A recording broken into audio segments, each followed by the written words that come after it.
మనం అమ్మ ఇక్కడ వాళ్ళు అక్కడ కూర్చోండి, మనం ప్రార్థన చేసి అప్పుడు మన ప్రవచనాన్ని ఒక 10-15 నిమిషాల పాటు మౌనంగా కూర్చోండి. ఎక్కడ వాళ్ళు అక్కడ కూర్చోండి, ఎవరో ఒక్కరు మనలోనే ప్రకాశిస్తుంది. చూడండి, గురువు నోటి నింట వచ్చే ప్రతి మాట కూడా అది గురువు మాట కాదు, అమ్మవారి మాటే గురువు నోట పలుకుతుందన్నమాట. ఈ పౌర్ణమి గడియల్లో ఈ గురు సన్నిధానంలో మీరు ఇక్కడ కూర్చుని ఏ మనస్సులో మీ కోరిక ఉందో, అది భౌతికమైన కోరిక కావచ్చు, ఆంతరమైన కోరిక కావచ్చు. అంటే జ్ఞానం కావాలని కోరుకున్నా అది కూడా సిద్ధించాలి. మీరు ధ్యానం చేసేటప్పుడు మనసు ఏకాగ్రత కావాలనుకుంటే ఈ సమయంలో మీరు ఏం కోరుకుంటున్నారో అది అమ్మవారి మీకు ఖచ్చితంగా. ఎందుకని గురుమూర్తి గణితి గోమాత ఆవిడే గురువుగా వస్తానికి. అందుకే నేను అస్తమానం నా స్టేటస్ లో అడుగుతుంటాను, మీరు బయటికి వెళ్ళేటప్పుడు చదవాలంటే సర్వదా సర్వదేశేషి ప్రాభుత్వాం భువనేశ్వరి మహామాయా జగత్రాత్రి సచ్చిదానంద. ఈ శ్లోకం అమ్మవారి భక్తులందరూ కంఠగతం చేసేసుకోవాలి. ఎందుకనంటే మీరు అడుగు పెడుతున్నారంటే మీకు అమ్మ రక్షణ అడుగడుగున ప్రతి గడియ. ఎందుకంటే కాలం చాలా ప్రతికూలంగా ఉంది. ఎందుకని అంటే మనం తింటున్న ఆహారం కావచ్చు, మన భావజాలాలు కావచ్చు, మన చుట్టూ ఉండేటువంటి వాళ్ళ యొక్క వైబ్రేషన్స్ కావచ్చు, అవన్నీ నెగిటివ్ కదా. ఈ నెగిటివ్ అంతటినీ మళ్ళీ పాజిటివ్ చేయాలంటే అమ్మవారినే మనలో ఐక్యం చేసుకున్నట్టు గురువు గారు చెప్తున్న ప్రతి మాటని అదే దృష్టిలో పెట్టుకుని అంతర్ముఖ సమారాధ్య బహిర్ముఖ సుదుర్లభ. బయట వెతికితే దొరకదు, లోపల మాత్రమే ఆవిడ్ని ధ్యానించండి అని చెప్తోంది లలితా సహస్రనామం. అందుకని లోపల ఆవిడ్ని ధ్యానించడానికి ముందు మొట్టమొదటి మీరు కలుపుకున్న వెంటనే ఏం జ్ఞాపకం రావడం తెలుసా అండి? గురువు గారి పాదాలు, ఆ పాదాలను చూసేటప్పుడు ఆయన నోటమ్మట వస్తున్న పదాలు. పాదాలను ఎందుకు పట్టుకోవాలంటే పదాలు ఇప్పుడు గుర్తుండేలా చేయమని. చప్పట్లు కొట్టండి ఒకసారి. ఎందుకు పాదాలు పట్టుకోవడం? గురు పౌర్ణమి రోజున గురువు గారి పాదాలు ఎందుకు పట్టుకోవాలో తెలుసా? గురువు నోటమ్మట వస్తున్న పదాలు ఇప్పుడు మా చెవులలో అవే తిరుగుతూ, ఎంతమంది ఏం చెప్తున్నా సరే మాకు అమ్మ మాటే వినపడుతూ, గురువు మాటే మాకు వేదంగా, అమ్మే మా ధ్యానంగా, మా జీవితాలు ఎలా వెళ్ళాలో తెలుసా? అమ్మ బాటలో. అందుకే నేను అస్తమాను నా పాటల్లో చెప్తాను, నీ ఊరెళ్ళిన నీ పాటే అమ్మా దుర్గమ్మ, నీ నడిచేదంతా నీ పాటే అమ్మా దుర్గమ్మ, నువ్వెంతో చక్కని దేవతవే అమ్మా దుర్గమ్మ, నువ్వెంతో చల్లని దేవతవే అమ్మా దుర్గమ్మ, నన్ను సత్సంగానికి రప్పించే అమ్మా దుర్గమ్మ, నాకు ఆరోగ్యాన్ని ఇప్పించే తల్లి దుర్గమ్మ. ఎందుకని అంటే సత్సంగానికి రావలసిన ఆరోగ్యాన్ని, ఆంతర్ముఖమైన జ్ఞానాన్ని, గురువు చెప్తున్న విషయాన్ని ఆయన ఏ భావనతో చెప్తున్నాడో ఆ భావనే నాలో అంకీకరించాలి. ఎందుకంటే అజ్ఞానావస్థలో ఉండిపోయిన వాళ్ళకి, ఒక స్థాయిలోకి విడిపోయిన వాడు మాట్లాడుతున్న మాట కొంత అర్థమయ్యి అర్థం అవనట్టుగా, ఇదేంటి ఏదో కన్ఫ్యూజన్ గా మాట్లాడినట్టున్నారా అని అనిపించే భావన రాకూడదు. గురువు నేను ఒకే రకమైన ఆలోచనలోకి వెళ్ళిపోవాలి. ఎందుకనంటే గురువు నేను ఎప్పుడు విడిపోతాం అప్పుడు అంటే, నేను ఇందాకన్నాను, నిరంతరం ఎప్పుడు గురువు పాదాలు ఇలా కళ్ళు మూసుకునేసరికల్లా మీకు జ్ఞాపకం వస్తూ ఉండాలి. ఆ పాదాలను ధ్యానం చేస్తున్నప్పుడు గురువు నోటంతో వస్తున్న పదాలు ఏమిటో కూడా మీకు వెంటనే జ్ఞాపకానికి రావాలి. ధ్యానం చేయడం అంటే ఏంటో తెలుసా అండి? శ్వాస మీద ధ్యాస పెట్టమంటున్నారు కదా, ఆ శ్వాస నిలబెట్టి మీరు లోపల ఎంత వద్దనుకున్నా సరే గురువు గారి పాదాలు కనపడుతుండాలి. ఎందుకనంటే మీ మాంస పిండాన్ని మంత్రపిండంగా మార్చేశాడు. మీ జన్మ ఏంటో తెలుసా? 2 జన్మలు ఇప్పుడు మీకు. బ్రాహ్మణులకు ఒక్కళ్ళకే ఉంటుంది. అందుకే వాళ్ళని ఏమంటారు? విజులు. విజులు అంటే అర్థం ఏంటో తెలుసా? 2 జన్మలు పొందిన వారు. ఇప్పుడు బ్రాహ్మణ కుటుంబంలో మీరు పుట్టకపోయినా మంత్రోపదేశం తీసుకోవడం వల్ల మీరు ఏమయ్యారో తెలుసా? బ్రాహ్మణుల యొక్క ఏ నిష్ట ఉందో ఆ నిష్ట మీకు గురువు గారు చెప్పింది మీరు ఆచరణ చేయగలిగినంత ఆచరణ చేస్తూ, ఇప్పుడు మీ అంతకు ముందు మీరు చేసినటువంటి పాప సంఖ్యలాలు ఏమున్నాయో అవన్నీ ఆయన మంత్రోపదేశంతో శుద్ధి చేసేసాడు. ఇప్పుడు మళ్ళీ నా మనస్సులో ఏదైనా చెడు ఆలోచన వస్తే, అందుకే గురు పౌర్ణమి ఎందుకు పెట్టారంటే ఆయన ఇచ్చే తీర్థం, ఆయన చెప్పే మాట నిరంతరం నా మనస్సులో అలా అలా రమిస్తూ ఉంటే నా మనస్సు తెలియకుండానే డీటాక్స్ అయిపోతుంది. మన హస్తమాన్ ఇవే కదా డీటాక్స్, ఏం తాగితే అవుతుంది సరిగా. మనస్సుకు డీటాక్స్ ఏంటో తెలుసా? ఆయన పదములే, ఆయన పలుకులే. ఎందుకని? ఆ పలుకులు ఆయన పలుకుతున్న పలుకులు కాదు సుమా, అది అమ్మవారు నాతో చెప్పించాలని ఆయన చేత అలా మాట్లాడింపజేస్తాం. ఆ ధ్యానంతో ఇప్పుడు నేను చెప్పేది మీరు చెప్తారుగా ఏమ్మా, అలాగా ఓంకారం చేయండి. హరి ఓ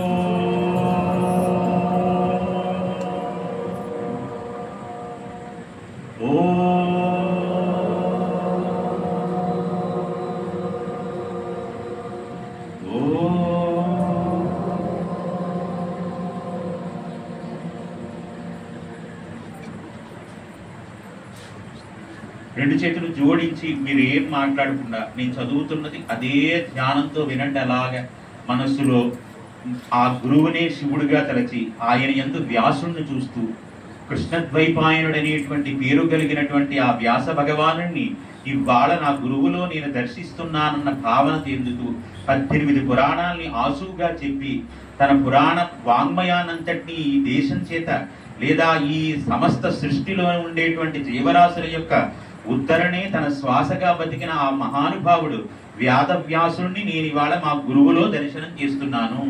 వ్యాసాయ విష్ణు రూపాయ వ్యాస రూపాయ విష్ణవే నమో వై బ్రహ్మనిధయే వాసిష్ఠాయ నమో నమః అవికారాయ శుద్ధాయ నిత్యాయ పరమాత్మనే సదైక రూప రూపాయ విష్ణవే సర్వజిష్ణవే యస్య స్మరణ మాత్రేణ జన్మ సంసార బంధనాత్ విముచ్యతే నమస్తస్యై విష్ణవే ప్రభ విష్ణవే.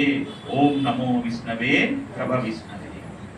శ్రుత్వా ధర్మానశేషేణ పావనాని చ సర్వసః విదుష్చర శాంతనవం పునరేవ అభ్యభాషత కిమేకం దైవతం లోకే కిం వాప్యేకం పరాయణం స్తువంతం కంకమర్చంతం ప్రాప్రియుర్మానవాస్తువం కోధర్మ సర్వధర్మాణాం ధర్మో దిగతమో మతః యద్భక్తా పుండరీకాక్షం స్థవైరైత్యన్నరసదా పరమం యో మహత్తేజః పరమం యో మహత్తపః పరమం యో మహద్బ్రహ్మ పరమం యో పరాయణం పవిత్రాణాం పవిత్రం యో మంగళానాం చ మంగళం దైవతం దేవతానాం చ భూతానాం యో వియప్పిత యత సర్వాణి భూతాని భవంత్యాది యుగాగమే యస్మిన్ చ ప్రళయం యాంతి పునరేవ యుగాక్షయే తస్య లోక ప్రధానస్య జగన్నాథస్య భూపతేః అని వ్యాసుడిని సనాతన ధర్మం వేడుకుంటోందన్నమాట. విష్ణువే వ్యాస రూపంలో వచ్చాడు, ఆ వ్యాసుడే మీ గురువు రూపంలో ఉన్నాడు.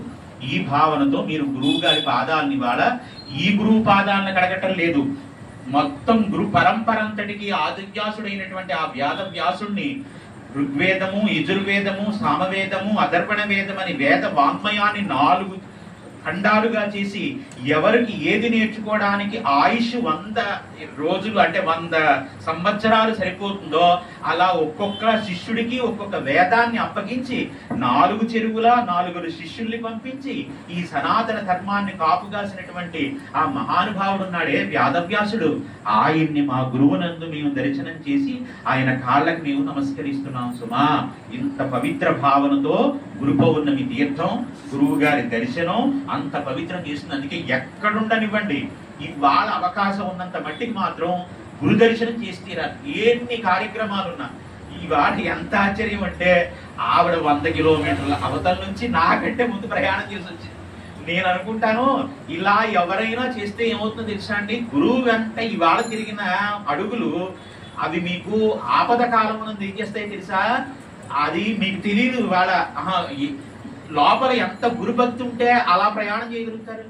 మనకి మామూలుగా అన్నం తినకుండా ప్రయాణం చేయడం అంటే ఎంత మామూలుగా అన్ని తినే ప్రయాణం చేయడానికి వీళ్ళకి సమాధానం చెప్పడానికి అయ్యో అక్కడ అందులోకి లక్ష్మీపురం వెళితే ఇంక చెప్పక్కర్లేదు. నేను 100 మంది ఎలా పడతారో అర్థం. అంటే వాళ్ళకి గురువు అంటే పాపం నమ్మకం. ఆ నమ్మకం చేత వాళ్ళకి ఏంటంటే బొట్టు పెట్టించుకోవాలి, ఆ తీర్థం తీసుకోవాలి, ప్రసాదం తీసుకోవాలి, ఇవన్నీ సెంటిమెంట్ కింద పెట్టేసుకుంటారు. అయ్యో ఇవాళ ఇంత హడావిడి కదా, ఆయన్ని ఇవాళకు కాస్త ఫ్రీగా ఉంచుదాం అని అనుకోరు. ఆ నమ్మకానికి తగ్గట్టు నేను కూడా మొహమాటానికి ఏం చేస్తానంటే కాదని లేదు, మిగతా గురువుల్లా కసురుకోవడం తెలియదు. గురువు గారికి ఎందుకు శిష్యులు ఇంత ప్రేమను చూపిస్తారో తెలుసా? నేను ఎప్పుడు ఎవరిని ఎంత ఇబ్బందుల్లో ఉన్నా, నేను ఎంత ఇబ్బంది పడుతున్నా కానీ నేను ఎప్పుడు కోపపడింది లేదు. అసలు నా శిష్యుల్లో నేను ఎప్పుడు కోపం పెట్టుకోను. ఎందుకంటే నాకు వాళ్ళు ఎలా కనపడతారంటే అమాయకత్వంతో కూడిన చంటి పిల్లలు ఎలా కనపడతారో, మీరు ఏ వయసులో ఉండనివ్వండి, నేను నా శిష్యుల్ని ఎప్పుడు నా కన్న బిడ్డల్లాగే చూస్తాను. నా వయసు ఏదైనా కావచ్చు కానీ, మీరు ఏ వయసులో ఉన్న వాళ్ళైనా కావచ్చు కానీ, నా శిష్యులు నాకు ఏంటంటే నా కడుపును పుట్టిన బిడ్డల కంటే కూడా నాకు ముద్దు. వాళ్ళు ఏం చేసినా సరే, వాళ్ళ అజ్ఞానంతో నన్ను ఎంత ఇబ్బంది పెట్టినా సరే క్షమించే ఓర్పిమ్మని భగవంతుడు కోరుకుంటాను అన్నమాట.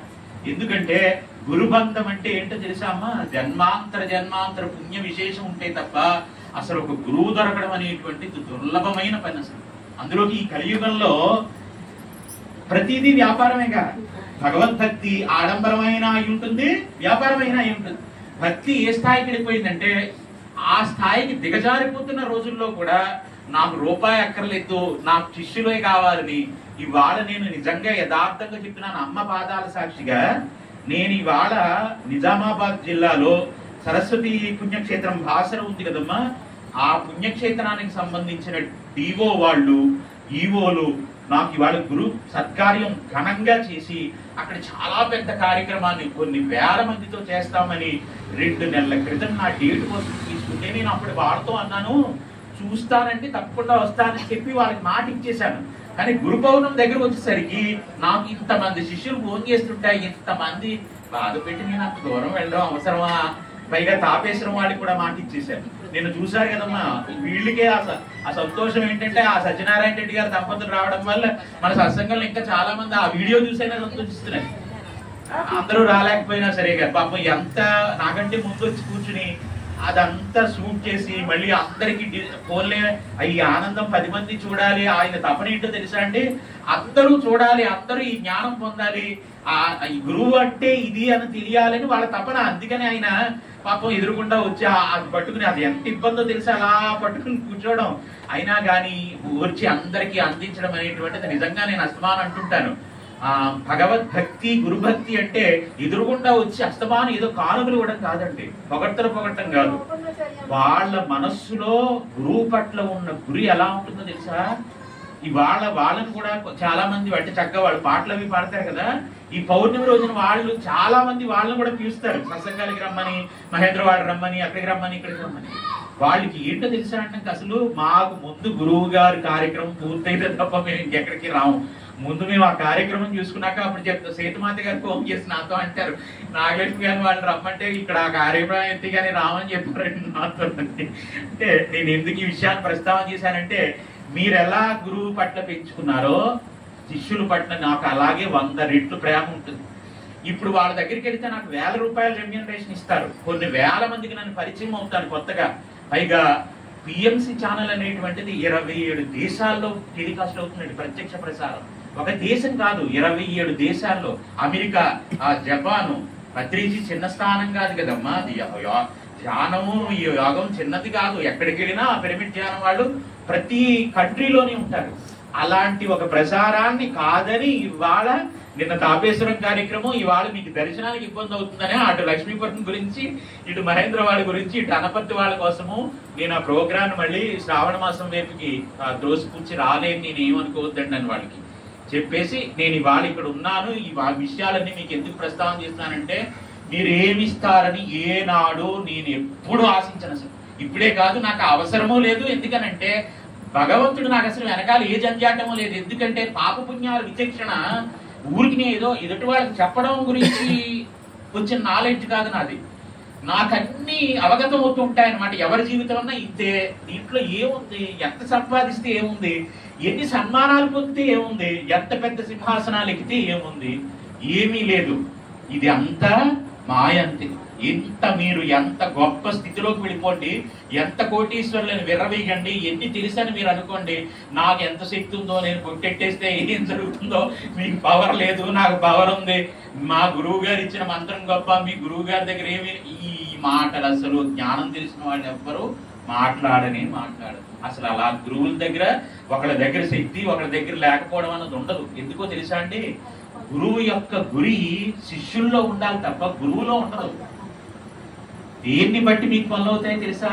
గురువు శక్తి వల్ల పనులవో, మీ గురువు వల్ల మీ గురి గొప్పది కదా. ఆ గురువు యొక్క మీద పెట్టుకున్న గురి ఒక్కొక్కళ్ళకి ఒక్కొక్క స్థాయి. ఆ స్థాయి వల్ల ఏమవుతుందో తెలుసా? గురువు గొప్పతనంతో కాదండి మీ కార్యక్రమాలు అవేవి. మీ మనస్సులో గురువు అంటే ఉండేటువంటి భక్తి విశ్వాసము ఏ స్థాయిలో ఉన్నాయో ఆ స్థాయిని బట్టి మీకు పని అవుతుంది తప్ప ఫలానా గురువు గారి దగ్గర చాలా పెద్ద ఆశ్రమం ఉంది కాబట్టి ఆయన గొప్ప గురువు గారు కారు. ఆశ్రమాలు ఏముందండి, చెయ్యలా కింద చెప్పామనుకోండి, ఎన్ని ఆశ్రమాలు కడితే అన్ని ఆశ్రమాలు కట్టచ్చు, ఎంత స్థలాలు కడితే అంత. కోటీశ్వరులు నాకు లేరా శిష్యులు? నిన్న కార్యక్రమం చేసిన వాళ్ళు ఏమైనా ఆషామాషి వాళ్ళేమో వాళ్ళు. ఆ కళ్యాణ మండపం చూస్తే కళ్ళు పాపం పోతుంది అసలు. 3000 మందికి అన్నదానం పెట్టారండి వాళ్ళు ఒక్క గురు పౌర్ణమి కార్యక్రమానికి. ఎన్ని వేల రూపాయలు ఖర్చు పెట్టి ఉంటారు. మరి అలాంటి వాళ్ళు నాకు ఎన్ని ఊళ్ళల్లో ఎంతమంది ఉంటుంటారు. ఆశ్రమం కట్టడం పెద్ద విశేషం కాదు. ఆశ్రమం వెనకాల బాగా జ్ఞాపకం పెట్టుకోండి, చాలా ఇబ్బందులు ఉంటాయి. అందరి దగ్గర చేయి చాపాలి, అందరినీ సముదాయిస్తూ ఉండాలి, అన్ని ఖర్చులు ఉంటాయి, అంతకంటే ఎక్కువ తలబాధలు ఉంటాయి. అవన్నీ బాధ్యతలు. అది సంసారానికంటే చాలా భరించలేని భారం. ఆశ్రమంలో కూర్చున్న వాడికి సుఖం అనుకుంటారు మీరు, కాదండి. అసలు నిజంగా జ్ఞానం తెలిస్తే ఏ ఆశ్రమము కట్టడం అసలు. ఇవన్నీ ఏంటో తెలుసా? పెంచుకునే కొద్దీ పెరిగే బంధాలు అన్నమాట. ఇవన్నీ మనుషులు ఏం చేస్తాయి తెలుసా అండి? ఒక గోతులోకి దింపేసేవి. సంసారం వద్దన్న సన్యాసం తీసుకున్న వాడు కూడా ఇవాళ నిజంగా చెప్తున్నాను, వాళ్ళకి కొంత మాయ చేత, అంటే ఈ పేరు ప్రఖ్యాతి ఇవన్నీ ఉంటాయి కదండి, ఎంత జ్ఞానమైనా వీటన్నిటికీ లోబడి ఎన్నో కొంత ఇబ్బందులు పాలవుతున్నారు వాళ్ళందరూ. నిజంగా జ్ఞానైతే ఏం కోరుకుంటాడు తెలుసా? ప్రేమైక మూర్తులు. ఏ పేదవాళ్ళైనా నా శిష్యులు పర్వాలేదు, నాకు ఏమి ఇవ్వకపోయినా కూడా పర్వాలేదు, వాళ్ళ నమ్మకానికి తగ్గట్టు నేను జీవించి వాళ్ళకి ఎప్పుడు జ్ఞానం చెప్తే చాలని కోరుకునే గురువు ఉన్నాడే, అలాంటి గురువు కలియుగంలో దొరకడం మీరు అందరూ చేసుకున్నారు. నేను నిజంగా చెప్తున్నాను, ఇది నేను కోరుకున్నాను అనుకోకండి. ఎందుకంటే మీ గురువు ఎలాంటిది మీ నుంచి ఆశ. నేనేం కోరుకుంటాను తెలుసా? మీ భావజాలంలో మీరు గృహస్థ ధర్మంలో ఉన్నారు కాబట్టి మీ బిడ్డలు చల్లగా ఉండాలి, వాడికి ఒక మంచి దారి ఏర్పడాలి, వాడు సుఖ సంతోషాలతో ఉండాలి. మేము ఆ గురువు దగ్గర మంత్రోపదేశం తీసుకున్నందుకు మా జీవితాలు ఇంత గొప్పగా బాగుపడ్డాయి. నిరంతరం నిత్య తృప్తులై నా శిష్యులు ఎక్కడున్నా సంతోషంగా ఉండాలి, అందరూ బాగుండాలి, అందులో ఎప్పుడు నా శిష్యులు ఉంటుండాలనే పెడతాను నేను. ఇప్పుడు ఇంక ఏ గురువు ఇలా స్టేటస్ పెట్టడు, నేనే పెడతానన్నమాట. ఎందుకని 100 మాటలు అంటే తదాస్తు దేవతలు తదాస్తు అంటారు. ఎందుకని గురువు నోటముడు వస్తే అది అమ్మ నోటముడు వచ్చినట్టు కదా. అది తదాస్తు అంటే ఏమవుతుందో తెలుసా? అదే శుభమై జరుగుతుంది. అందుకే అమంగళం ఎప్పుడు గురువు మాట్లాడకూడదు. ఎప్పుడు ఎంత ఇబ్బంది పెడుతున్నా ఆయన నోటముడు ఎప్పుడు ఏం రావాలి? శుభమే రావాలి, సుఖంగా ఉండాలనే దీవిస్తూ ఉండాలన్నమాట. అంతే తప్ప విసిగించారనో లేకపోతే వీడు నాకు కానుకలు తేలేదనో ఒకళ్ళ నొగలాగా ఇంకొకళ్ళ నొగలాగా ఆ ధ్యాస గురువుకి ఎప్పుడూ ఉండకూడదు. ఎందుకో తెలుసా? ఏది ఇలా పట్టావో అదంతా కింద పెట్టేస్తున్నావు నువ్వు, ఎంత గొప్పవాడిమైనా సరే. ఆ గురువు నాకు ఏం చెప్తాడు తెలుసా అండి? ఇలా పెట్టడం ఎప్పుడూ మంచిది కాదు శేఖర్ బాబు, ఇలాగే పెట్టడమే నేర్చుకో. అందులోకి నువ్వు అగ్రకులాన్ని పుట్టావు. నాకు సన్యాసి కాబట్టి భిక్షాటన మాకు ధర్మం. నువ్వు ఇలా చాపే అలవాటు నీ తల్లిదండ్రులు నీకు నేర్పలేదు. నిన్ను ఎంత గారాభంగా పెంచేశారు, ఎంత గారాభంగా పెంచారంటే రాజులు కూడా పెంచారండి నన్ను నా తల్లిదండ్రులు పెంచారండి. ఎండకన్నంటే ఏంటో తెలియకుండా ఆడపిల్ల కంటే సుకుమారంగా పెంచేశారు. ఎందుకంటే 2 ఆడపిల్లల తరువాత ఎన్నో వ్రతాలు నోములు పూజలు చేస్తే పుట్టానంట నేను. మా అమ్మ నా గురించి ఎన్ని నోములు నోచిందంటే ఇలాంటి బిడ్డే కావాలి అని రామచంద్రమూర్తికి పొల్లు గండాలు పెట్టిందంట భద్రాచలం చుట్టూను. ఆ చిన్న గుడి ఏమిటది? రాముడు గుడి, రామాలయం మామూలుదే అది. అన్ని దండాలు అన్ని నమస్కారాలు చేస్తే 2 ఆడపిల్లల తర్వాత 6 ఏళ్లు గాపించిన తర్వాత అప్పుడు పుట్టారంటే. అందుకే ఎప్పుడు మా అమ్మ శ్రీరామ శ్రీరామ శ్రీరామ అని పిలుచుకుని ఎంతగా నేను అనుకుంటూ ఉంటాను. ఆవిడ నిజంగా ఒకవేళ కొన్ని ఇబ్బందుల వల్ల ఆవిడ శరీరంతో కొంత గాయపడిన చివరి స్థాయిలో ఆవిడ ఎందుకంత ముక్తిని పొందేసింది అలాంటి సమయంలో అంటే, చాలా మంది అంటే మంచాన పడ్డవాళ్ళు ఏళ్ళు గడుపుతున్నారు.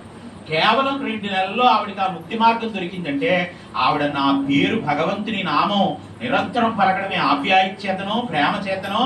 శ్రీరామచంద్రమూర్తి నాయన అన్నం తిన్నా అంటే కరెక్ట్ గా 12 అయ్యేసరికి భద్రాచలంలో ఆయనకి ఏ సమయంలో ప్రసాదం పెడతారో అంతకు పావుగంట ముందు మా అమ్మ నా కంచంలో అన్నం పెట్టేసేది. అందుకే ఏ లోకంలో ఉన్నా నేను ఎప్పుడు ఏం చెప్తానో తెలుసా? మా అమ్మ గురించి చెప్పుకోవడం కంటే ఇంకా సంతోషం నాకు ప్రపంచంలో దేని గురించి ఉండదు.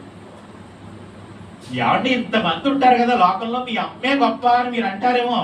ఎవరికి వారికి వాళ్ళ అమ్మే గొప్ప కావాలి. అలా ఆలోచించగలిగితేనే వాళ్ళ బిడ్డలు. మీకు అర్థమవుతుందా? మా అమ్మ గురించి చెప్తున్నానని మా అమ్మే గొప్పదని చెప్తున్నాను అనుకోకండి. కాదు, ఏ తల్లి అయినా బిడ్డల కోసం తప్ప ఇక వేరే ఆలోచనే తల్లికి ఉండదు. అందుకే నేను అస్తమానం చెప్తాను, బాగా ఐశ్వర్యం మీకు ఉంది అని చెప్పడానికి కారణం ఏంటి తెలుసా? మీ తల్లి 80 ఏళ్ళు వచ్చేస్తున్నా ఇంకా బ్రతికుందనుకోండి. నేను అస్తమానం ఇంత పూర్వం ప్రధానమంత్రి మోడీ గారిని చూసి ఎంతో సంతోషించేవాడిని.